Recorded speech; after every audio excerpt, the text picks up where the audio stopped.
Ministerio de Cultura y Turismo Tocnamasti chamancha serakiniwalur ta'iñata queja Tiwanaku akaja museo Tiwanaku utah maiha meraq akiyachchajaya sasinam tawina campisti hichahu panakajam tawya pjarakiwa yaqa utalur t'ayasiña uksaru akaja pasayjaña taqayanaka qaypuqantataki aka museo tanja ukamaruwa puriwaya pjaraki. Museo de Tiwanaku, walipur tatarakiwa, turistas marcachirinakata, ukamat jamawa mawawa kieruskiptasaj hupanakaja, Ministerio de Cultura y Turismo Toqempi, empresa tales ukamarakisiata pashpamarcano tiyata marcachirinacampiwa, amtawaya pjaraki, wakaichaña naira imatayana kunateja jekataski, Museo Tiwanaku Marcana. 21 de junio vamos a hacer dos entregas importantes. La primera, el diseño e implementación de la señalética concluida para todo el sector arqueológico de Tiwanaku. Y esto pues tiene un costo de $40.000 que lo está financiando la empresa francesa Thales bajo el rótulo de responsabilidad social.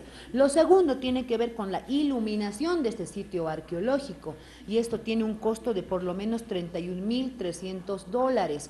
La iluminación completa obviamente va a dar un valor adicional para que sea mucho más atractivo este sitio y obviamente darle mayor seguridad, y esto gracias al gobierno hindú también que está financiando este proyecto. Amtawina karuja chamancha taniwa empresa Thales toqeta ukamata askin jama poktasñapataki agapusi amtawinaka.